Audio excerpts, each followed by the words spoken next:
नमो भूतनाथं नमो देवदेवं नमः कालकालं नमो दिव्यतेजं नमः कामभस्मं नमः शान्तशीलं भजे पार्वती वल्लभं नीलकण्ठं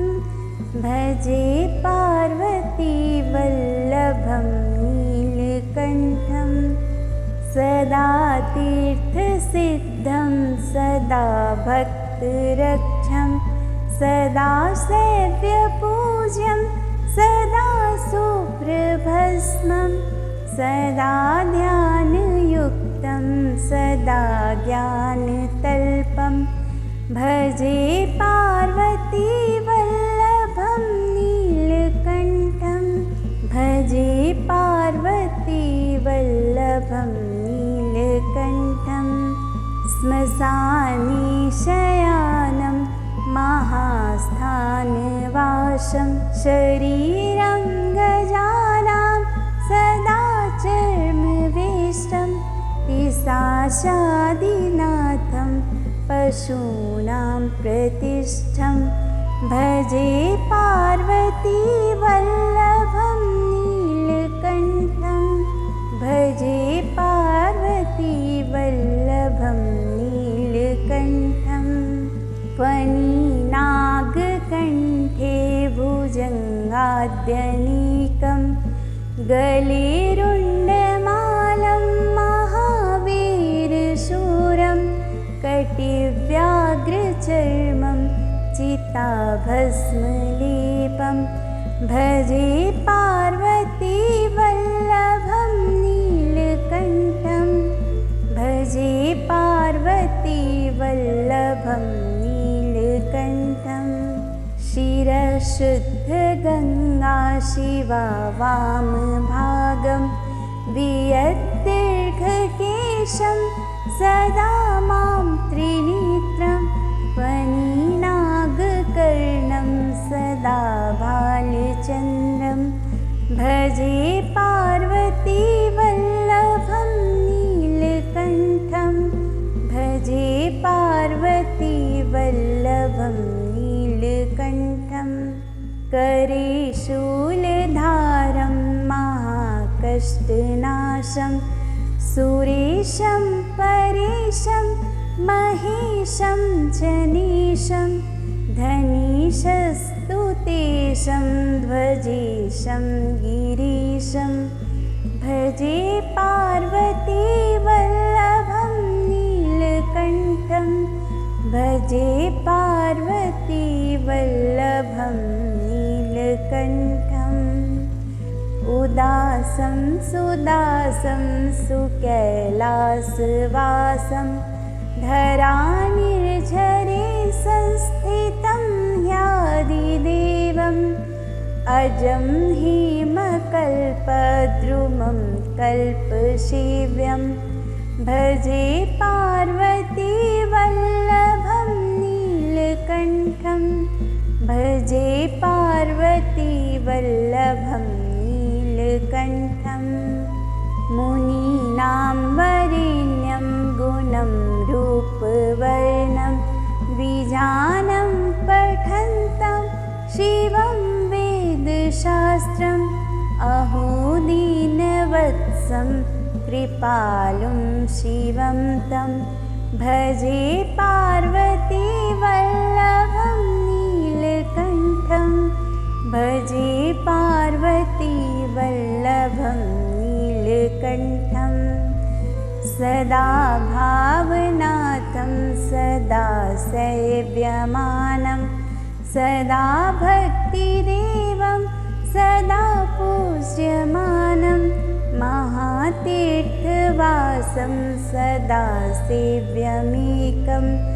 भजे पार्वती वल्लभं नीलकण्ठं भजे पार्वती वल्लभं नीलकण्ठम् नमो भूतनाथं नमो देवदेवं नमः कालकालं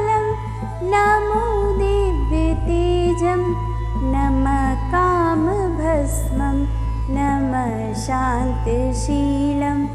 भजे पार्वती वल्लभं नीलकण्ठं भजे पार्वती वल्लभं नीलकण्ठं सदा तीर्थसिद्धं सदा भक्तरक्षं सदा सेव्यपूज्यं सदा सुप्रभस्मं सदा ध्यानयुक्तं सदा ज्ञानतल्पं भजे पार्वती वल्लभं नीलकण्ठं भजे पार्वती वल्लभं नीलकण्ठं श्मशाने शयानं महास्थानवासं शरीरं गजानां सदा चर्मवेष्टं पिशाचादिनाथं पशूनां प्रतिष्ठं भजे पार्वती वल्लभं नीलकण्ठं भजे पार्वती वल्लभं नीलकण्ठं फणिनागकण्ठे भुजङ्गाद्यनीकं गले रुण्डमालं महावीरशूरं कटिव्याघ्रचर्मं चिताभस्मलेपं भजे पार्वती वल्लभं नीलकण्ठं भजे पार्वती वल्लभं नीलकण्ठं शिरशुद्धगङ्गा शिवा वामभागं वियद्दीर्घकेशं सदा मां त्रिनेत्रं फणिनागकर्णं सदा भालचन्द्रं भजे पार्वती वल्लभं नीलकण्ठं भजे पार्वती वल्लभं नीलकण्ठं करे शूलधारं महाकष्टनाशं सुरेशं परेशं महेशं जनेशं धनीशस्तुतेशं ध्वजेशं गिरीशं भजे पार्वती वल्लभं नीलकण्ठं भजे पार्वती वल्लभं नीलकण्ठम् उदासं सुदासं सुकैलासवासं धरानिर्झरे संस्थितं ह्यादिदेवम् अजं हेमकल्पद्रुमं कल्पसेव्यं भजे पार्वती वल्लभं नीलकण्ठं भजे पार्वती वल्लभं नीलकण्ठं मुनीनां वरेण्यं गुणं रूपवर्णं द्विजानं पठन्तं शिवं वेदशास्त्रम् अहो दीनवत्सं कृपालुं शिवं तं भजे पार्वती वल्लभं नीलकण्ठं भजे पार्वती वल्लभं नीलकण्ठं सदा भावनाथं सदा सेव्यमानं सदा भक्तिदेवं सदा पूज्यमानं महातीर्थवासं सदा सेव्यमेकं भजे पार्वती वल्लभं नीलकण्ठं भजे पार्वती वल्लभं नीलकण्ठम् नमो भूतनाथं नमो देवदेवं नमः कालकालं नमो दिव्यतेजं नमः कामभस्मं नमः शान्तशीलं भजे पार्वती वल्लभं नीलकण्ठं भजे पार्वतीवल्लभं नीलकण्ठं सदा तीर्थसिद्धं सदा भक्तरक्षं सदा सेव्यपूज्यं सदा शुभ्रभस्मं सदा ध्यानयुक्तं सदा ज्ञानतल्पं भजे पार्वतीवल्लभं नीलकण्ठं भजे पार्वतीवल्लभं नीलकण्ठं श्मशाने शयानं महास्थानवासं शरीरं गजानां सदा चर्मवेष्टं पिशाचादिनाथं पशूनां प्रतिष्ठं भजे पार्वतीवल्लभं नीलकण्ठं भजे पार्वतीवल्लभं नीलकण्ठं फणिनागकण्ठे भुजङ्गाद्यनीकं गले रुण्डमालं महावीरशूरं कटिव्याघ्रचर्मं चिताभस्मलेपं भजे पार्वतीवल्लभं नीलकण्ठं भजे पार्वतीवल्लभं नीलकण्ठं शिरशुद्धगङ्गा शिवा वामभागं वियद्दीर्घकेशं सदा मां त्रिनेत्रं फणिनागकर्णं सदा भालचन्द्रं भजे पार्वतीवल्लभं नीलकण्ठं भजे पार्वतीवल्लभं नीलकण्ठं करे शूलधारं महाकष्टनाशं सुरेशं परेशं महेशं जनेशं धनेशस्तुतेशं ध्वजेशं गिरीशं भजे पार्वतीवल्लभं नीलकण्ठं भजे पार्वतीवल्लभं नीलकण्ठम् उदासं सुदासं सुकैलासवासं धरानिर्झरे संस्थितं ह्यादिदेवम् अजं हेमकल्पद्रुमं कल्पसेव्यं भजे पार्वतीवल्लभं नीलकण्ठं भजे पार्वतीवल्लभं नीलकण्ठं मुनीनां वरेण्यं गुणं रूपवर्णं द्विजानं पठन्तं शिवं वेदशास्त्रम् अहो दीनवत्सं कृपालुं शिवं तं भजे पार्वतीवल्लभं नीलकण्ठं भजे पार्वतीवल्लभं नीलकण्ठं सदा भावनाथं सदा सेव्यमानं सदा भक्तिदेवं सदा पूज्यमानं महातीर्थवासं सदा सेव्यमेकं भजे पार्वतीवल्लभं नीलकण्ठं भजे पार्वतीवल्लभं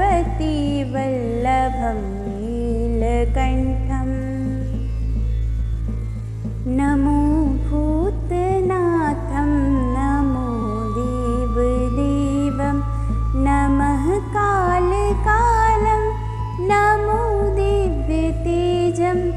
नमः कामभस्मं नमः शान्तशीलं भजे पार्वतीवल्लभं नीलकण्ठं भजे पार्वतीवल्लभं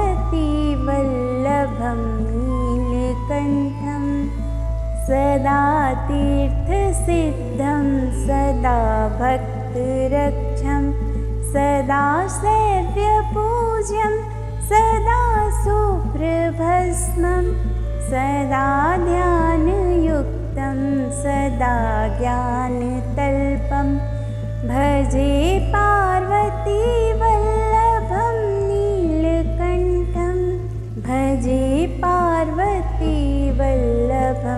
नीलकण्ठं श्मशाने शयानं महास्थानवासं शरीरं गजानां सदा चर्मवेष्टं पिशाचादिनाथं पशूनां प्रतिष्ठं भजे पार्वतीवल्लभं नीलकण्ठं भजे पार्वतीवल्लभं नीलकण्ठं फणिनागकण्ठे भुजङ्गाद्यनीकं गले रुण्डमालं महावीरशूरं कटिव्याघ्रचर्मं चिताभस्मलेपं भजे पार्वतीवल्लभं नीलकण्ठं भजे पार्वतीवल्लभं नीलकण्ठं शिरशुद्धगङ्गा शिवा वामभागं वियद्दीर्घकेशं सदा मां त्रिनेत्रं फणिनागकर्णं सदा भालचन्द्रं भजे पार्वतीवल्लभं नीलकण्ठं भजे पार्वतीवल्लभं नीलकण्ठं करे शूलधारं महाकष्टनाशं सुरेशं परेशं महेशं जनेशं धनेशस्तुतेशं ध्वजेशं गिरीशं भजे पार्वतीवल्लभं नीलकण्ठं भजे पार्वतीवल्लभं नीलकण्ठम् उदासं सुदासं सुकैलासवासं धरानिर्झरे संस्थितं ह्यादिदेवम् अजं हेमकल्पद्रुमं कल्पसेव्यं भजे पार्वतीवल्लभं नीलकण्ठं भजे पार्वतीवल्लभं नीलकण्ठं मुनीनां वरेण्यं गुणं रूपवर्णं द्विजानं पठन्तं शिवं वेदशास्त्रम् अहो दीनवत्सं कृपालुं शिवं तं भजे पार्वतीवल्लभं नीलकण्ठं भजे पार्वतीवल्लभं नीलकण्ठं सदा भावनाथं सदा सेव्यमानं सदा भक्तिदेवं सदा पूज्यमानं महातीर्थवासं सदा सेव्यमेकं भजे पार्वतीवल्लभं नीलकण्ठं भजे पार्वतीवल्लभं नीलकण्ठम् नमो भूतनाथं नमो देवदेवं नमः कालकालं नमो दिव्यतेजं नमः कामभस्मं नमः शान्तशीलं भजे पार्वतीवल्लभं नीलकण्ठं भजे पार्वतीवल्लभं नीलकण्ठं सदा तीर्थसिद्धं सदा भक्तरक्षं सदा सेव्यपूज्यं सदा सुप्रभस्मं सदा ध्यानयुक्तं सदा ज्ञानतल्पं भजे पार्वती वल्लभं नीलकण्ठं भजे पार्वती वल्लभं नीलकण्ठं श्मशाने शयानं महास्थानवासं शरीरं गजानां सदा चर्मवेष्टं पिशाचादिनाथं पशूनां प्रतिष्ठं भजे पार्वती वल्लभं नीलकण्ठं भजे पार्वती वल्लभं नीलकण्ठं फणिनागकण्ठे भुजङ्गाद्यनीकं गलेरुण्डमालं महावीरशूरं कटिव्याघ्रचर्मं चिताभस्मलेपं भजे पार्वती वल्लभं नीलकण्ठं भजे पार्वती वल्लभं नीलकण्ठं शिरशुद्धगङ्गा शिवा वामभागं वियद्दीर्घकेशं सदा मां त्रिनेत्रं फणिनागकर्णं सदा भालचन्द्रं भजे पार्वती वल्लभं नीलकण्ठं भजे पार्वती वल्लभं नीलकण्ठं करे शूलधारं महाकष्टनाशं सुरेशं परेशं महेशं जनेशं धनीशस्तुतेशं ध्वजेशं गिरीशं भजे पार्वती वल्लभं नीलकण्ठं भजे पार्वती वल्लभं नीलकण्ठम् उदासं सुदासं सुकैलासवासं धरानिर्झरे संस्थितं ह्यादिदेवम् अजं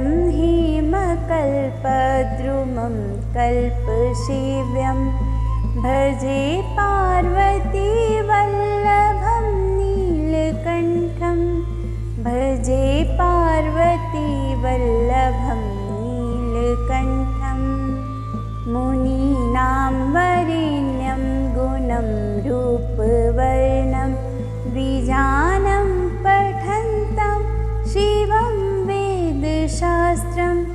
अहो दीनवत्सं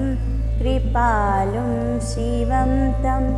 भजे पार्वती वल्लभं नीलकण्ठं भजे पार्वती वल्लभं नीलकण्ठं सदा भावनाथं सदा सेव्यमानं सदा भक्तिदेवं सदा पूज्यमानं महातीर्थवासं सदा सेव्यमेकं भजे पार्वती वल्लभं नीलकण्ठं भजे पार्वती वल्लभं